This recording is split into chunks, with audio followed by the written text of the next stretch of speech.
Hello everyone, welcome back to Podcast On Wheelz, episode number 81. As we said on today's episode, please sit back and enjoy the show.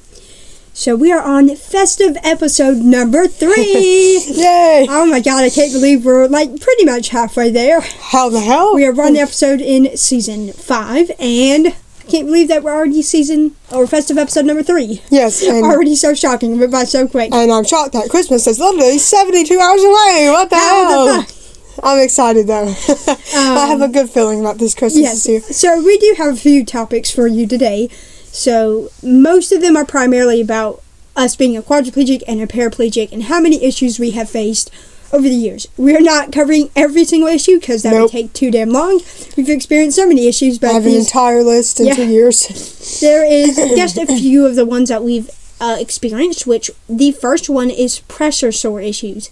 So for those who don't know, me and William have no sensation specifically from our chest down and from our neck down. Yep. And I only have some functioning sensation kind of around my hand. So not really much to classify any hips or core or arm. Nope. Nothing really. And pressure sores come up when you've had an area under pressure for far too long. Yes. And it starts getting a sore. Unfortunately, those sores can turn into open wounds if not treated right away or if ignored. So, the thing is, thankfully, me and William have been very blessed to not have many horrible issues with pressure sores over the years, but I've had a few bad ones over the almost 9 years that I've been paralyzed. The first one was in 2019, so I had managed to avoid my first pressure injury for 2 entire years of being paralyzed. Wow. But because I could walk and stand up, that was leaving my butt not constantly pressed into a cushion. But my feet, the only thing that were getting scraped up and pressurized due to shoes and other bracings, unfortunately, were the biggest issue and still are. So, in 2019, I had a pressure sore on my big toe that got so bad, my big toenail fell off. Yep. I don't know how that happened, but one day me and Matthew were checking it out. I was a quadriplegic still, and my husband went to go check it out. Or my boyfriend at the time, which is weird to say. So my boyfriend, Matthew, went to go check it out, and the minute they took off the sock, my toenail just fell off. Yep. So I don't know, and it's been fine ever since. It causes me no pain, and it took a while to regrow, but it's permanently altered or something. Yeah, it's permanently altered. So that's the fun one. That is the worst my pressure sores have ever gotten. I have never had anything else really that bad happen, and then there has been a few others. I had one on my hip in the year 2023. 2022 I think was a rough year for pressure sores because I had one, after, I think I was I wasn't in rehab, but I had bracings, I had AFOs on around my ankles to keep my foot from dropping and just to kind of keep them straight. Yeah. And so they wouldn't curl or anything. But I had that bracing for a long time, and unfortunately that gave me a pressure sore right on my piggy toe on the same foot that the big toenail fell off, and it was bleeding, and the skin had kind of opened. So I now had a stage 2 pressure sore on my piggy toe. I don't know what the big toenail was, of actual toenail falling off. I don't know what category that would be classified in, but I do know that the pressure sore on my little pinky toe or my last toe was a stage 2 one. That's not my only stage 2 pressure sore. I've had more. And there was this one year I had in 2024, it was the homecoming dance. We were all chilling and I had my dress shoes and AFOs on for far too long. Yep. This was when I was about 3 years paralyzed and the newest quadriplegic I've had. Yep. So I was about 3 years paralyzed. So I've had a good, decent amount of history with pressure sores. I've had one on my back from lying on my back from after spinal cord surgery and all the other shit. I'm shocked I only got one. Extremely shocked. Yes. So I got one on my back, one on my hip, a few on my toes. I had one after the homecoming, one in 2023, and another in 2022, and then my toenail fell off from a pressure sore. And then I had a knee pressure sore and an ankle pressure sore and another ankle pressure sore. So I think I've had about 9 pressure sores in give or take almost 9 years, which that's is impressive. pretty damn That's decent, really good. Which is really decent. You have a really good history, I feel like, in pressure sores. I do not have that. Unfortunately, my toenail falling off and like having 2 to 3 stage 2 pressure sores is not the greatest and actually kind of sucks. I had one just December 11th? Yeah, December. Yeah, I December 11th. I had 2, actually. Yeah, December 11th is when I had my last pressure sore. Me and Matthew were in bed, and he tucked my knees under, and a part of the blanket scuffed up against it. And a bony part was hitting another bony part. Because there was a bony prominent part, we forgot about that, unfortunately, because I can't feel anywhere, and my AD didn't kick in. And so, unfortunately, I woke up that morning with a pressure sore. Don't worry, it was a stage 1. It was just minor inflammation and redness around that area. And pain. And nerve pain. So, whenever I knew that it lasted from December 11th to December 15th, because every single time Matthew would retry to put my legs back there to see if it was healed, because I can't feel, and he doesn't know if it's healed until he sees the redness go away. But for it to be fully healed, the nerve pain has to stop. Yes. And for me, pressure sores like that trigger nerve pain. So I would know if it was healed if Matthew put my knees down in the same spot they were, and if they didn't feel nerve pain, then it was all better. Thankfully, on December 15th, I did not feel any more nerve pain, so that pressure sore took about like 4 days for a minor redness to go away, because we have poor circulation, but we could go into that in another episode. We don't have to go into that. But yeah, my last pressure sore was December 11th, recovered December 15th. I've been doing pretty well since then. Haven't had any new ones. Nope. And then October I had another one, which was on my ankle. It was another part of my ankle that I don't really get one on. It usually happens on my other side, not this side. But because I had too much pressure on it, it turned red, had nerve pain, took about 5 or 6 days to heal from. About common. Yeah. But that's not my only issue I've had, but that is primarily all my pressure sore issues. So I've had about 9 or 10 pressure sores, and one that made my big toe fall off, big toenail fall off, and oh my god. and about 3 or 2 stage 2 pressure sores. So not the greatest. That bad, but not the worst. Not the greatest, not the worst. For me, I've had a couple of pressure sore issues throughout my injury of 2 years. This coming February, so it's been about at least 22 months since my spinal cord injury. I'm shocked. Mine's 51. This new one. Wow. And I had a pressure sore on, I think the ones that I can remember, I can't really remember 2 years back, but I'm sure I had at least one pressure sore on my back from lying on my back for an entire week straight. My wife got one on her back. So I got one on my back, and then right under her sacrum, her tailbone. Yeah, because that was a bony prominent area. And you're going to be lying on your back. And a month before my injury, my spinal cord injury, I had a pretty bad pressure sore on my hip. It hurt all day. I had to alleviate it on a different plushie. I had to keep my bony ass hip off the side of the bedding because it was poking in. And there was one pressure sore, which makes it 11, in the 1 year where my wife and I, we started having prominent nerve pain in our ankle, and we had to rest it on a pillow for hours. Yeah, because it was I don't know what year that was, but it had to be in 2024 because my wife was a quadriplegic, so, sorry. Making that my pressure sore is 211. Yes. So, and then I think I had a third one that I never mentioned. I don't mention most pressure sores because, like I said, they're very, very minor. We're now just mentioning this one. It's like the 22nd. Yeah, I know, right? And it was just a small one on my ankle. My ankles are a culprit because they're really bony. And then I think I had one on my foot in maybe October as well, because I remember getting a lot of nerve pain in my feet during the homecoming dance and after the homecoming dance. Then I have 2 currently. Well, 2 literally just a day or 2 ago where they were on my ankle and my big toe. I mean, my little pinky toe. Those are bony areas that promenade, and they were really red, and painful, inflamed, so not good. So I probably had, just off the top of my head, 6 or 7 pressure sores in 2 years. Knowing my record, I'm fucking extremely lucky.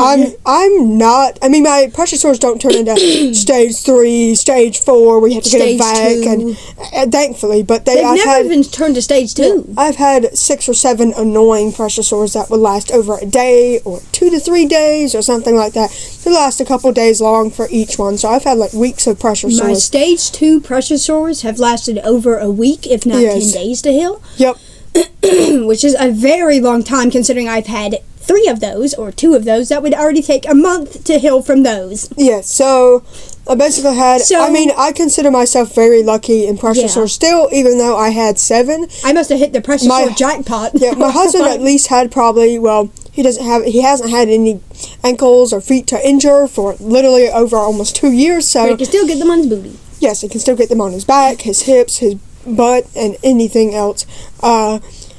So he's had probably over 5 or 6 pressure sores in 8 years. So I've already beaten his number, I think. But we have to. Donnie's not going to ask me. We're probably not accurately calculating, but this is what comes up in our memory of pressure sores. Donnie probably should have had maybe 8, or he's barely had bigger than me, if that. He's probably had 6 or 8 pressure sores maximum in 8 years. And we're going to talk about. So he's very lucky in pressure sores. And we're going to talk about another topic that makes me infuriated of how lucky Donnie is. If you don't know, Donnie was injured February 2018, and so was my brother.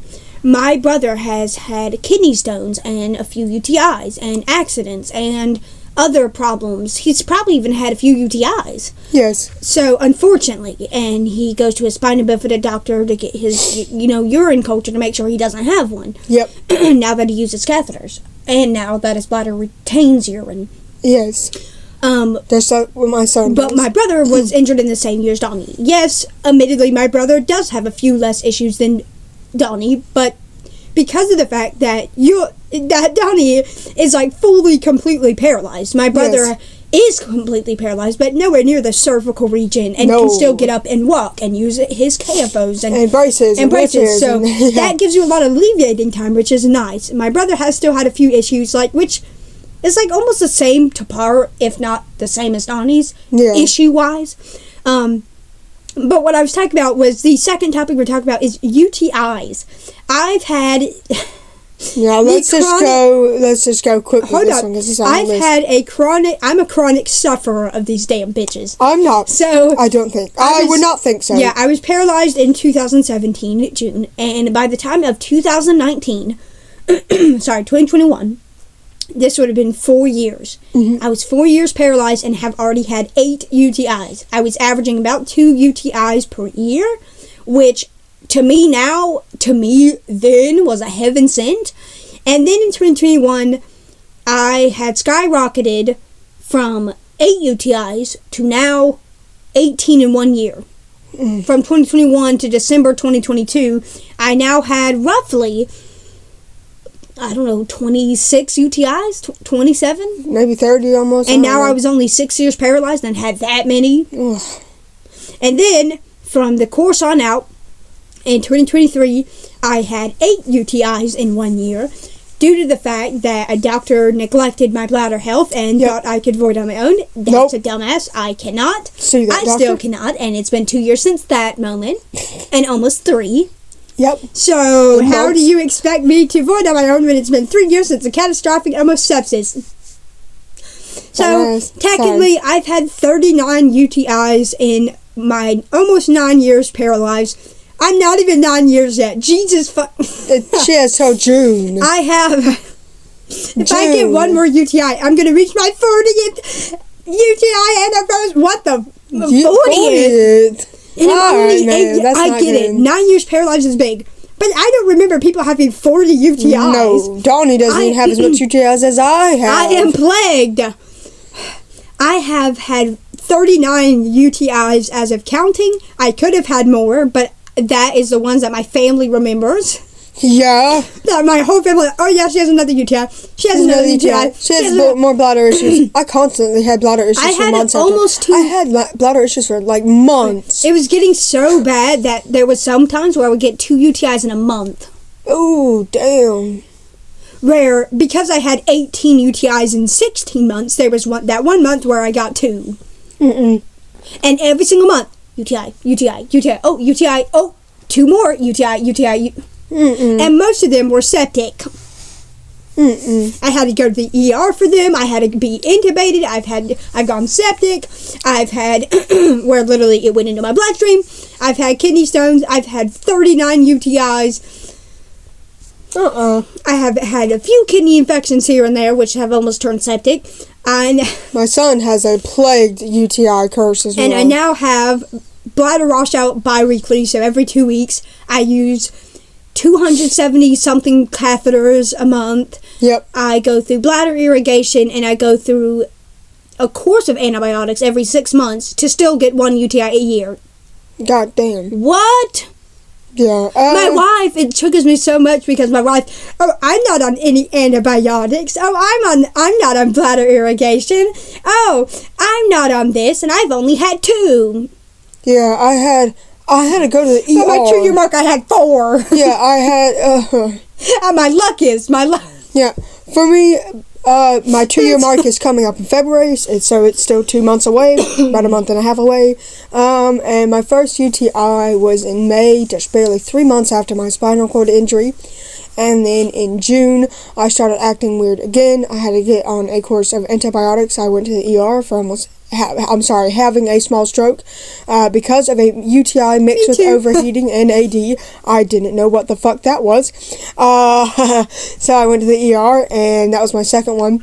And then I had, I think, another one in August while getting my trach because my bladder was also still acting up from the other UTIs. So that was my third UTI. And then I think I went a while without one.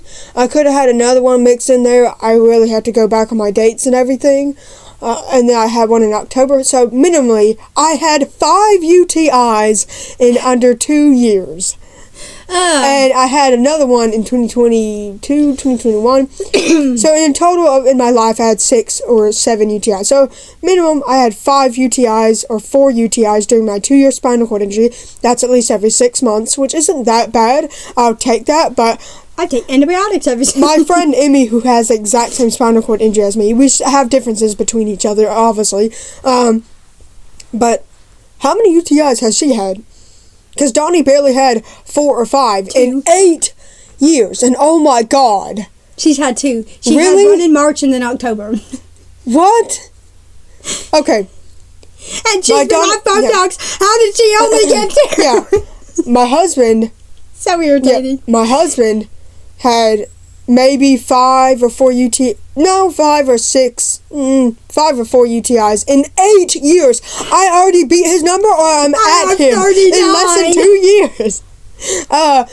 But I love hearing all the baby 5 or 6 or 39. Yeah, for me. But I beat my husband. I beat my husband in pressure sores and UTIs, and he's never had. And I get it. My wife.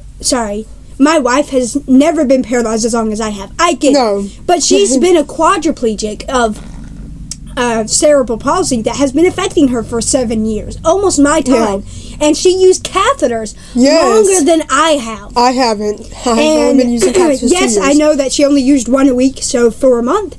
But that was over 300 plus opportunities to get a UTI. She didn't. Nope. Not she started using. I got a UTI. I wasn't using catheters. But then, unfortunately, a month after her UTI, a month after her spinal cord injury, she got her worst UTI. She literally looked like she had the flu. She was not moving. She was in bed, had a fever, could not move. I think we took her to the ER that night because she did not move. She wasn't moving out of bed. She was literally stationary. I literally had to check up on her. Babe, are you okay? Because she wasn't in her manual chair, and all she did was literally lay in bed for 8+ hours. We had to reposition her because she couldn't do it herself. She still kind of can't, but she has to have something to grab onto to at least roll. Yeah, somewhere. And she couldn't nowhere near do it at that time. Yeah, but she was so weak, she couldn't move, she was lethargic, she didn't wake up hardly. Yeah. We took her ass to the ER and found out that, she doesn't have a flu, she just has a raging UTI. Oh my God. Oh my God. She literally shivered throughout the whole night. Yeah. That was her worst UTI, and then October was a pretty bad one. She almost vomited in her mouth. So did I. I had to get that one as if You know? If I didn't have any more issues. But my worst UTI was definitely the stroke one, where we were filming an episode of some sort for one of the shows that me and Donnie run, and I started shivering, I was running a fever, I was shaking, I was also just, it was bad. I had a stroke, a small miniature stroke, because my eyes and shit, and my left arm was going numb, and like drooping. And I was like, okay, that's disturbing. That's a stroke, honey. And Sydney and another caregiver had to lift me out of my chair, put me onto a gurney as the ambulance was literally outside. Or I think we drove in the car to the ER because I was literally sitting in the car. Something. Because I was out of breath. You went to the hospital nonetheless. I went to the hospital, went to the ER, got medicine, antibiotics, IV, oxygen. I had a lot of shit, and I know how that feels. Yeah, and I stayed in the ER for hours to a day, and then I went home, done my antibiotics treatment, and I had breathing treatments ever fucking since that day. We should do for here's an idea thrown out. We should do for our Festive episode that how you and Luce are so fucking similar. We're gonna do that. Yes. But yeah, that was my worst UTI, and my second worst UTI was also in October of this year. I was literally throwing up in my mouth. I had spit. I was shaking. I was sweating. I was hot. I was shivering in bed. I couldn't get out of bed. My entire body was sore. I was like, did I get hit with the flu or something? I was like, no, it's just a UTI. What? Yeah, that's what my wife thought in March. Yeah, so it was like my second worst UTI I could have ever had. So very fortunate Donnie didn't get it. But I'm very glad that he's lucky in pressure sores and UTIs, because everything else I thought I was in pressure sores, not UTIs. I didn't know off the damn bat that I'm not lucky in UTIs. I've had strokes. I've gone septic. I've gone to the ER multiple times. I have not been able to move in bed, just like my wife. I was lethargic all damn day because of 80. I was so tired. You moved? Oh, boom. I didn't move. Matthew just picked me up. Yeah, anyway, but that's our UTIs. AD. It's been 20 minutes. Autonomic dysreflexia is essentially a reaction we get when something is in discomfort or in pain below our level of injury. For me, my level of injury is C3, and Williams is C4. Yep, incomplete. Oh, incomplete. So yes. Mine's incomplete as well. But we get autonomic dysreflexia from having to do things like a weight shift, a cath, or a bowel program. Not for me anymore. A fart or something. A fart. We get chills for farts, pee, bowel routine, weight shift. We get a raging headache if I get chills from not drinking enough water. Yes, we get dehydration chills. We get a bunch. We get chills from not drinking water. We get chills from being too hot, chills from being too cold, and we can differentiate against these chills. And normally I know what they mean. Sometimes I have to figure it out. If I do a catheter and it's not over, it means I have to do an emergency bowel routine, because my bowels are like, hi, boom. Because even though I do it twice a day, there has been sometimes where I have to go again 3 times a day, up to 6 times a day before, because my bowels was like, no. I think I was taking a course of antibiotics, or I just had a stomach bug in March. We had something. And I had diarrhea 6 times that day. And in November of last year, the month after my pressure, here you go, raging diarrhea months before you get your colostomy bag, you go 8 times. Huh? It's only 3 p.m. Yeah, it was bad. I went like 4 times or 6 times, and it was only like 10 a.m. No, I went 6 times. By the time it was like 1 to 2 p.m. And it was so I got autonomic dysreflexia a lot, unfortunately. Yes. During that time. And thankfully, I've got my colostomy bag. So now bowel routine is completely eliminated. I could probably... mine's not yet. I don't even really get a false sensation that I have to go to the bathroom. But thankfully, my autonomic dysreflexia does not kick in for any sorts for my colostomy bag. So I'm very fortunate for that it doesn't, because that would be very bad. But it will happen if the adhesive around my stoma is irritating my skin. It'll trigger autonomic dysreflexia, which is kind of like a mild reaction. Yeah, kind of like unfortunate, because me and Matthew will never know what that is until we change the whole appliance, which is every 4 days. Yeah. So we'd have to do an emergency thing, and oh wait, you just wasted the whole colostomy products. It wasn't that. Oh, really? I would rule out everything else before that, because that really happens. Like, sometimes there has been frustrating moments where I'm like, like, I had such bad AD from needing to pee on my infusion so bad that it looked like I was about was about to be ill. I heard her. Cindy was like, "Are you okay?" Cindy, can you do a catheter? And I turned over. I was like, "Are you okay?" Because it literally sounded like she was about to cry. And I was like, vomit. "What the hell?" So yeah, don't worry, I'm good. And we knew it was a catheter. I knew myself, thankfully. But autonomic dysreflexia comes from us from needing weight shift, having to fart, having to go number one, having to do a bowel program, having to my adhesive's wrong. Oh, this is wrong. Anything below my trach gauze. Yeah. I'll get autonomic dysreflexia from. Oh my, your Velcro strap's rubbing on your neck, you get AD. Oh my god. Yep. So that we have my AD my ring's too tight, you get AD. Clothes too tight, you get AD. So they're very mild chills, thankfully, and if we let it get bad enough, it can kill us and cause us to have a stroke. Yep. Hi. But I get AD up to 20 times a day.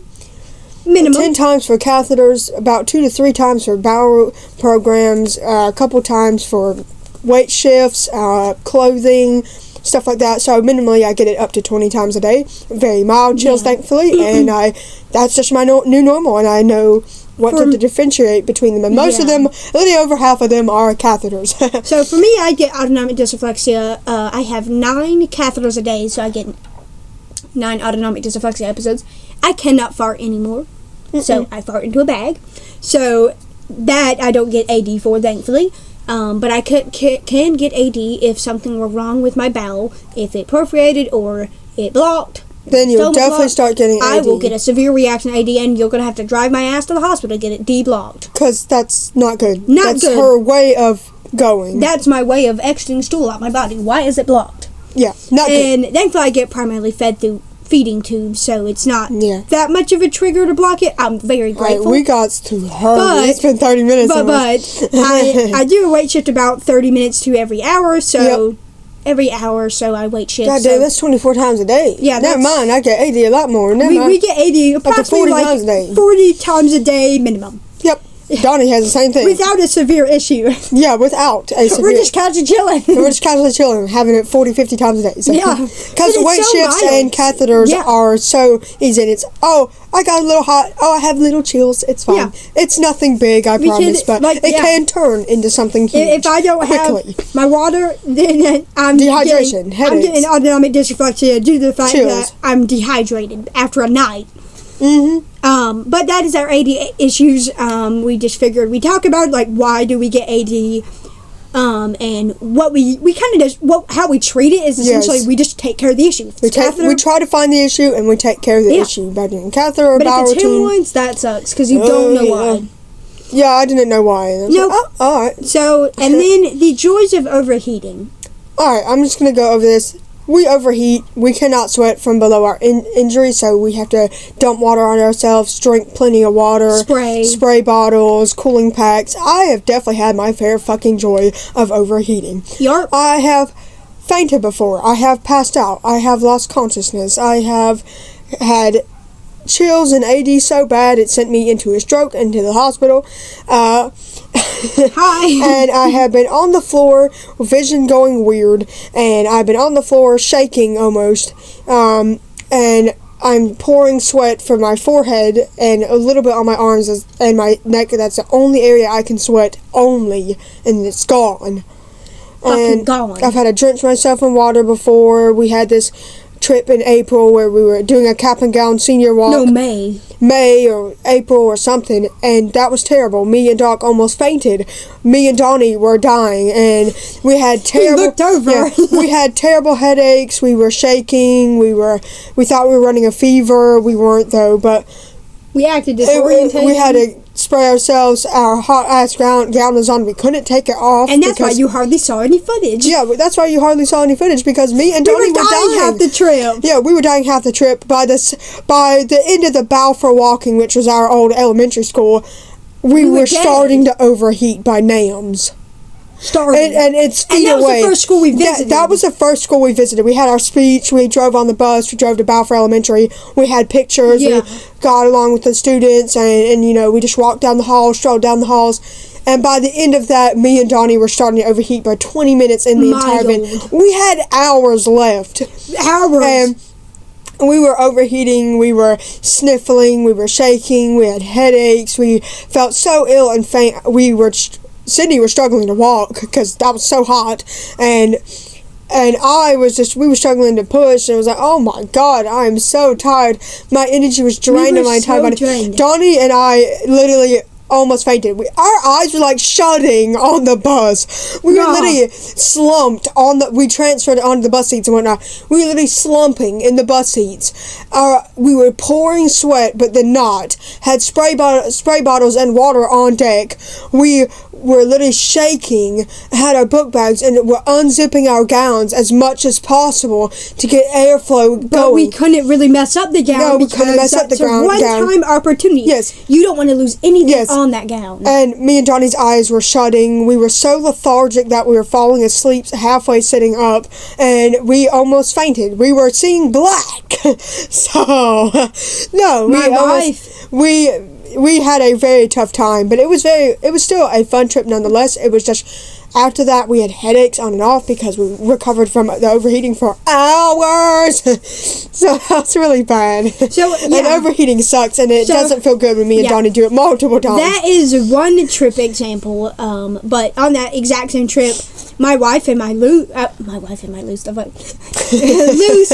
and me were all on that bus, and I kid you not, when they looked over, they were fainting on us. They saw me and Luce's eyes rolling the fuck up. Yeah, I saw them. My head was slowly cascading down, and my eyes were rolling up. I saw black as I was doing that. Yeah, and then they tapped on wherever I could feel. I was like, ugh.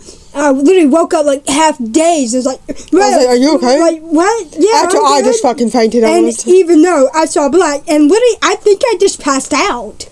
I don't know. It felt like for a brief second that you saw that when you looked, my eyes were already closed. I thought, I think I already passed out. I think I passed the fuck out. Yeah. And then when you woke me, as my head was about to, as my whole core was literally leaning.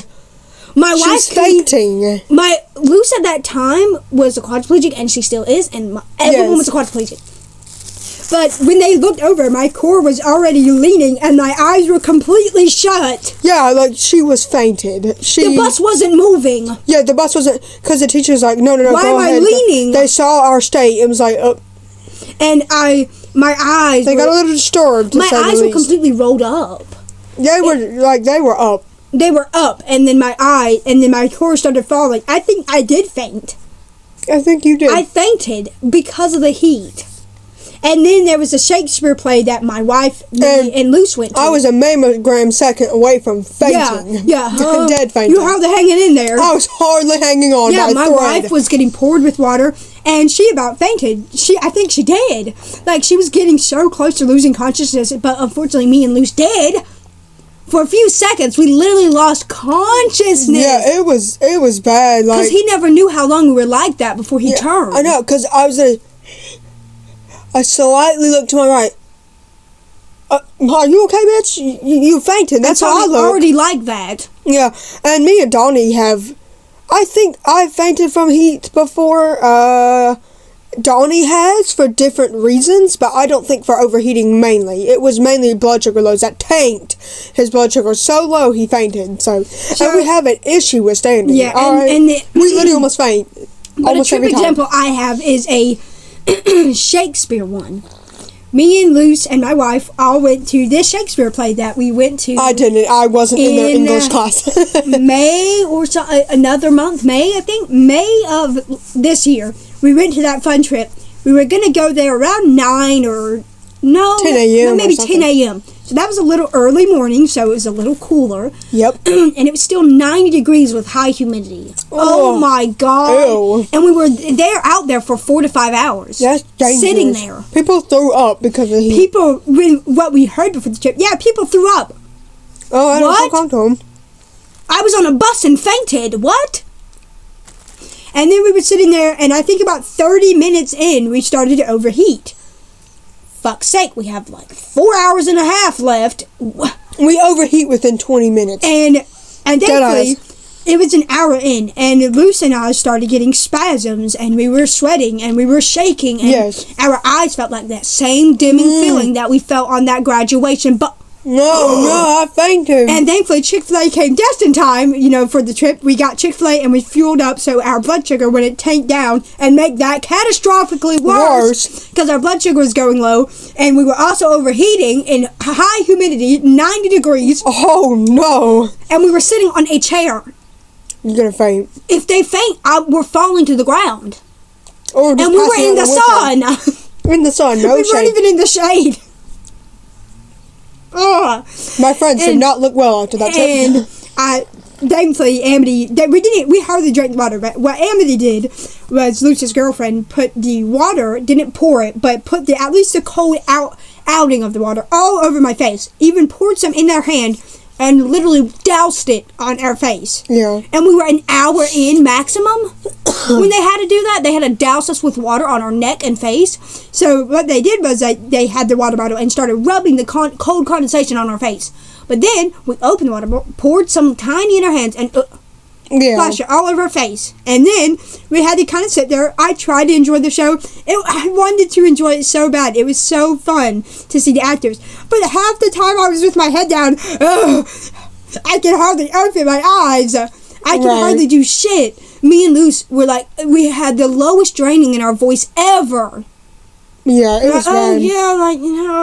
Yay, true actors. That's me and my wife, Luce, and me were struggling like fuck.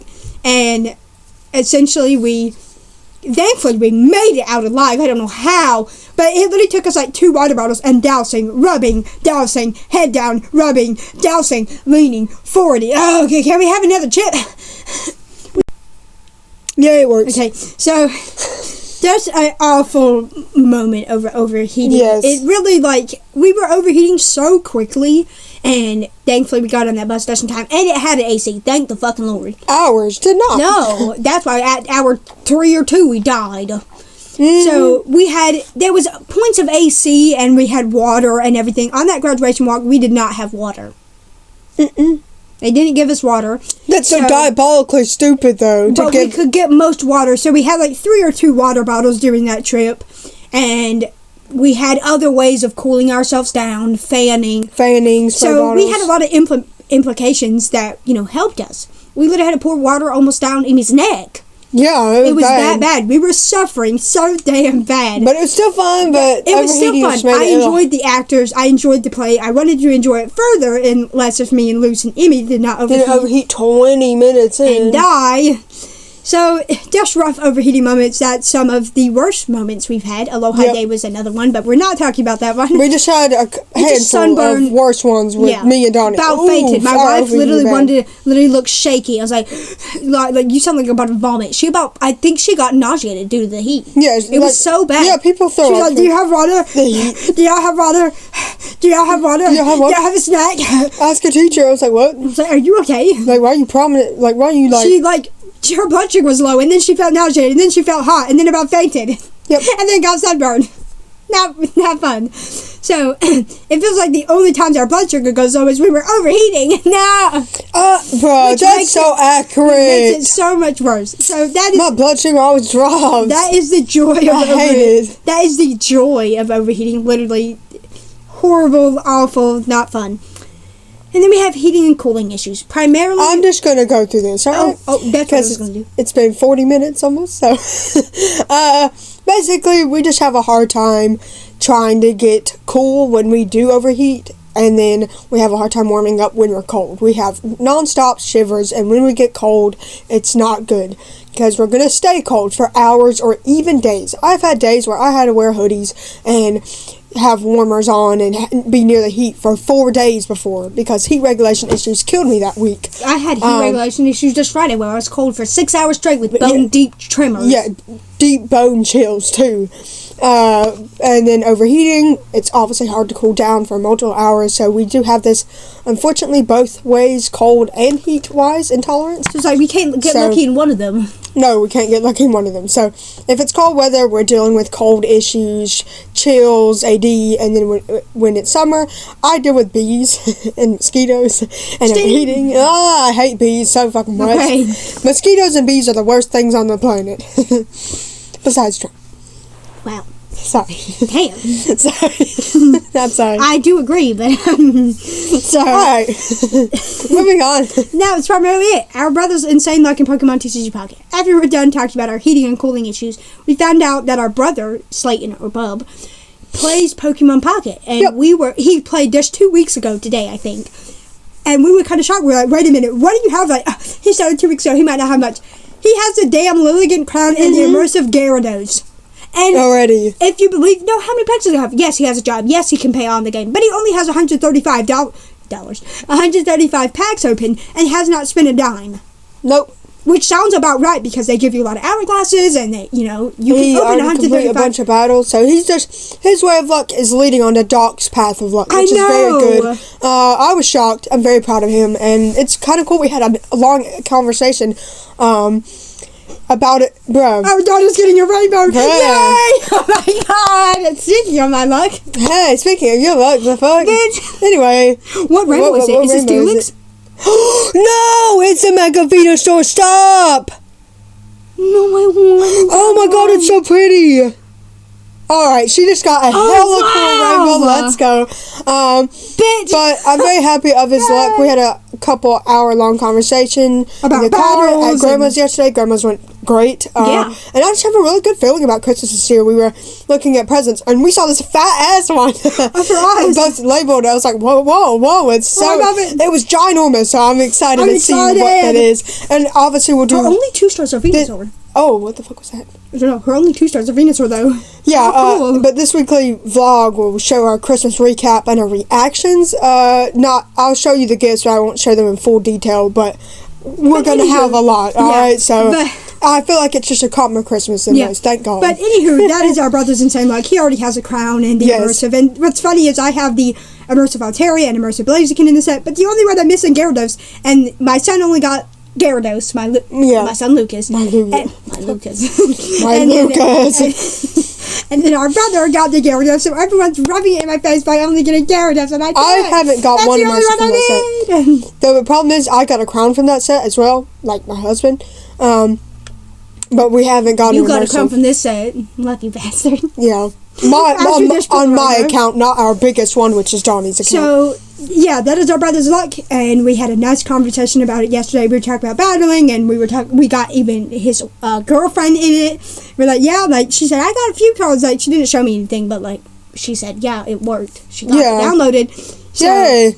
So, exciting. I wonder if she'll get anything. One of our friends and one of our brothers, so 4 people are playing Pokemon TCG Pocket, and it seems like Bub is going on the path to Doc's luck, which is very good. Which is exciting. It's kind of scary that he already has a crown card at 135 packs. I didn't even do that. My luckiest was 300. He started laughing when he saw I only had 2. He was like, oh wow. Like, he's like, yeesh. I showed him that I had 4. Yeah. But clearly I have 4 at 1,300 plus packs and not 175. 135, sorry. If you had that, I'd be terrified. What the fuck are you doing? So that is our brother's insane luck, primarily. Do we have a possible learning disability? I know we've gone to that random topic, but William can explain. Yes, so we were in the car with our friend Nancy yesterday night, heading home from Grandma's, and I was like, you know what, a lot of people diss me out for saying that I have dyslexia. And they're like, no, you don't have dyslexia. No. I truly believe in my heart, 100%, I have some form of an intellectual disability. I've always known that I had dyslexia, but it's never been properly diagnosed. None of my most conditions don't get diagnosed. So, I was in the car with Nancy, and I was like, a lot of people diss me about saying that I have dyslexia when they say, no, you don't. I'm like, well, you don't know that. Do you? And I had the physical symptoms that dyslexia can give you for years, and I had a bunch of learning disabilities. I couldn't read sentences until I was 7 to 8 years old. I couldn't write 3-letter words until I was 7 years old. I couldn't read paragraphs until I was 10, I think. I couldn't write a paragraph until I was 10 years old, and so it took me decades to learn even basic skills, and that's not normal, and that was with therapy on top. So I knew that I had a severe form because I looked up severe symptoms of dyslexia, and I matched every single one to the T for years. for decades. I've been having these symptoms, and I've been saying words wrong and stuttering and don't have any filler words, and my writing does quite suck badly, so a lot of people can even tell I have dyslexia, and I've had over 7 years of therapy on top of that, and special needs school or ed classes, so I had a bunch of stuff, and they can still tell I have it. That's not good. That's severe dyslexia for you. I know I have the severe form. I'm not mild or moderate. Nope. It's severe. I already know it. But I showed Nancy one of the letters I wrote for a custodian at my old middle school when I was 11 years old, and I couldn't spell nice. N-I-C-E. Yeah. So I showed Nancy, and we were like, niece. We were reading it. Niece. Grand. Yeah. We were reading it, and I misspelled over maybe 10 words wrong. I spelled a 12-word thing? I spelled 11 words wrong in 2 sentences. Damn. Wow. I didn't even know how many words were on there. I know. All I know is I still have a picture of that writing, and that was when I was 11 years old. That wasn't my writing before that. And you have books. Oh, wow. I do. I think they're still in my house somewhere. Really? I would love to see this. Oh, God. I wrote those books when I was 12 or 11 years old. No. So I only have writing documents from when I was 11 years old. I don't have any writing things from when I was 6 years old. 11? I couldn't even write a word at 6 years old. So my dyslexia is very bad, very severe. It gets me overwhelmed. I've had multiple issues throughout my almost 20 years of life. Like, it's bad, all right? It's bad. And people can tell I have dyslexia. Damn. How can you tell? People know I have dysgraphia by my writing. A lot of people might diss me and say, you don't have the learning disorder, and I know in my heart, I do. It's my friend Nancy said, yeah, that's not even just like misspelling. And she said, that's dyslexic at that point. Oh my God. We were so dead shocked. She was so shocked when she saw that note. So basically, I know that I have an intellectual disability, but some people may not. But I know I have it. Me and Donnie struggle with it every single day. It's always prominent in our lives, and I just kind of deal with it. You know, it's almost been 20 years having it, so I'm just like, oh, well, what can I do about it? But that's kind of my intellectual disability, and why I think I have one, because I've been having symptoms for 10 years plus straight, and every day of my life. For me, ever since I could talk, which that was also delayed. For me, I just have dysgraphia because my writing is awful. Impeccable. Not on impeccable. Computer. No. On computer. Well, yeah. Okay, never mind. So yeah, it is gorgeous on computer. I write like a damn goddess. I know. I'm jealous. Maybe not, girl. But I write at least well enough so you can get the point across. On paper, nope. It's like my grammar skills go to absolute dog water, and I cannot write. I'm like, I swear. I'm like, is that a C? No, it's a W. Okay. Oh, okay. God, how the hell how'd you do that? Oh, is that a T? No, that's an H. An H? No, that's a Q. I'm sorry. How the hell? Q. How? The crew? Her does don't even look like does. Her words, I can't read her writing, but that's what she unfortunately deals with, and she's dealt with every symptom that dysgraphia gives you, so she's very positive that she has dysgraphia, maybe a moderate or severe form, because she had to stay in that class for a long time, like me. And I had special grippers. I never graduated from speech therapy before the course was over. Because for me, dysgraphia affects grip and reading graphs and writing, like actually putting words onto a paper, which is what I struggle with. I do a phenomenal job when it's not on paper or when I'm not physically writing it with my hands. I technically am, like, by pressing the keys, but I'm not writing with a pencil. However, when I wrote with a pencil, I needed special grippers and I needed a lot of special help to still write like damn chicken scratch. So that's fun. Yeah, my writing isn't even the best either. How the hell? And like William's writing looks better than mine, but I have everything else wrong. But it's like it's not like spelling. I'm a little bit better at. I know that. I know I'm a lot better at spelling. However, William's writing actually looks like a damn goddess. It's legible at least compared to mine. If you compare it. It's bad. Jesus damn Christ. What? William actually, is able to. People are able to read my writing. It looks like jack shit, but it's. people are able to read his writing Yes. versus mine. I can get points across and things, but I cannot write it well. I cannot, like, something from the computer. It's not going to come out on paper, unfortunately, which sucks because I want to show, because then teachers are like, no, but you didn't write this. I'm like, yes, I did. I promise you, I did. I just suck at writing on paper. You can see all my computer stuff and see it's exact same. Exactly. It's not AI. No. But that is our learning disabilities that we have or possibly think we have, and our unfortunate vomiting stories. Yes, so let's go over this quick. Yeah. I have very unfortunate vomiting ever since birth. So I was a pukey kid, and you weren't until you were. No, I was. I was on a feeding tube in the NICU when I was small, and I had tube feedings even 6 to 7 months old. So I had that feeding tube for months. And my first issue was at 7 months old. I was about almost 3 months out the NICU, because I almost stayed 4 months in, damn, in the NICU. So my longest hospital stay was 100+ days. God. Mine was 400. Plus. Okay. Damn. But my mom was holding me, and I had too much to eat in my stomach. I had too many tube feeds, and I also didn't. I only ate. My stomach could only hold an ounce. An ounce. An ounce of milk. At 7 months old, I was 6 pounds.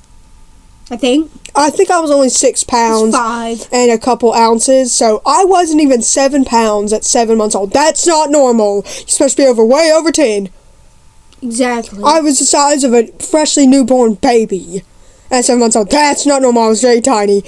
But I started not only throwing up, I projectile vomited on my mom for over 30 seconds. I wasn't breathing. She said it felt like 30 minutes. It did, and it was barely only, a couple minutes, and I was vomiting, and I vomited so much I couldn't even get a breath in, to the point my lips were turning blue. I was not breathing, almost, and I was projectile vomiting, and an ambulance was outside in our driveway, just chilling there, and thankfully I stopped. I think I got checked out in the ambulance. I didn't end up going to the hospital, though. They probably just gave me fluids, hydration, and I definitely got checked out of some sort in that ambulance, and I just recovered at home. So I didn't go to the hospital, but an ambulance, I went in the ambulance for 20 minutes. And you stopped when the ambulance arrived. To recover, and then I just went out and went home, and that was about it. I didn't go to the ER or anything. I just projectile vomited so much I couldn't breathe. And the next thing was when I was 6 years old. I had a stomach bug so terrible that I was vomiting every 30 minutes, and I vomited over 12 to 10 times that night. And I was vomiting up everything I ate. It was just a bad stomach bug. I vomited so much that it looked like I was projectile vomiting almost. And then at 9, when I was after therapy or tutoring, I had caught this terrible, disgusting stomach bug for days. And I was vomiting before and after every single meal I could eat. I was throwing up so much, it was bad, and I just got violently ill out of actual nowhere. Nowhere. And that wasn't good at all. And then, of course, the one in July of this year, when I was about, not even, almost 18 years old, I was fine throughout the day. I just ate a little bit too much, but I wasn't eating well for the past 3-4 days because fights were going on. 4th of July was happening, so it was a very rough month. And I ate a little bit too much, but nowhere near as much as I would eat back then. Nowhere near. But since I have GERD, and I've been having GERD since at least maybe 2023 or 2022, I've definitely been noticing it a lot more since 2023. But I had indigestion issues, and jalapenos, I don't like them anymore. I like jalapenos, but my body doesn't, so I can't eat them. I didn't know that. Yay. So after my shower, I was feeling very ill. I had a stomach ache, and I felt nauseated. I was like, that's weird. I haven't vomited in 9 years. Funny. That's funny. I was scared. And then my friend Luce and Doc was doing a workout and whatnot. I still continued to feel super nauseous. I was doing constant weight shifts, trying to drink some water, even though we had no water. I was put in the worst scenario ever. Our brother was in the bathroom. You just had bubbly soda. Yeah, I barely took one micro sip, and I threw up in my mouth. Wow, I'm never doing that again. Nope. No. And my brother was in the bathroom. My mom, we just had a large fight, so she was just kind of organizing and cleaning in the kitchen and in the computer room, and there was no bowls just in case if I needed to throw up that bad. There was no trash bags. I was put in the worst scenario possible, and Doc still is shocked to this day on how I did that. I don't know. I don't know how he did it. So because he had a whole fluent conversation, sat there for 40 minutes, kind of looking semi-normal to me. I was so tired. I know, but he had sat there for 40 whole minutes, vomited like almost 4 times in his mouth without spilling anything. Nope. And then drank carbonated soda, almost ate, and had fluent ass conversations and gave me hugs while I'm about to vomit. What the fuck? For me, when Luce was nauseated one night, and me due to the UTI that we had in October, I sat up in bed and vomit rushed into my mouth, and I had to swallow it. And all I could hardly say, I was distracted this instant. And she could barely do that. And I could tell, are you okay? Because I already knew. I didn't even know William had anything wrong. Yeah, I was like, oh, did she have a UTI? William, are you telling me that you almost threw up 4 times? No. When you had to vomit. Yeah, when I had to throw up. When it was letting in. Both times, she didn't know. No. Because it was overnight. I was asleep. Yeah. Thankfully, dear God. Yeah, but finally. That happened. I was nauseated for 40 whole minutes before a bathroom got freed up. Yeah. And immediately, I transferred out of my chair. I didn't. My caregiver, or friend Sydney, helped me out. And I immediately, leaned over the toilet. And he coughed. The second I coughed, I threw up. Yep. It was in a minute, I threw up. It burned. Didn't feel good. He vomited. My nose was running like hell. I felt a bit better. But they felt like it was a weight off their stomachs. Yes. For sure. I was like, oh my God. But I still felt nauseated when I fell asleep. And in October, I had another vomiting moment where my son and I had a terrible UTI, and we were in the middle of the night. We went to the bathroom 3 times to try to throw up, or we were just very nauseous. Just sitting there, accepting your fate. And there was, no offense, no, ill intent here, there was puddles of saliva going into the toilet because I was that nauseated. And I almost threw up. I tasted it. It went in my mouth 2 times. I almost threw up again, and I was so close. It's not even funny. I was shaking, I was sweating, I felt that same tired, lethargic feeling. It sucked. But I got through it. And I just now am a vomity person again. I had terrible stomach bugs, vomiting, an ambulance it was in my yard because it was that bad. I know. And I threw up, in parties where I would throw up all night long. I had stomach aches constantly. Mm-hmm. It was bad. It was just fucking rough. I did not bless my poor parents with my vomiting. Child. I was a vomiting child, and the ear infection child. And the infections, down there. 3 times. Oh. Or 5 times. Stop. Yay. So, I forgot about that shit. All our topics that we have today. Yes. It is episode 81. I cannot believe that we're starting our journeys in the 80s. And what's a better way to start than talk about vomit? Yes. Yeah. Wow. Woo. My indigestion is throwing up every chunk. Our issues as a quadriplegic. Nasty. Yeah. So that is all that we have to talk about. This is episode 81, and this is festive episode number 3. I cannot believe that we're halfway done. Only 2 more to go. I hope you guys have enjoyed this daily series. We've enjoyed it. We actually do not feel burned out this time, which I'm very glad that we don't. So, yes, thank you all so much for watching episode number 81 and festive episode number 3, and we will see you for episode number 82 and festive episode number 4. Thank you all so much for watching, and we'll see you next time. Bye. Bye.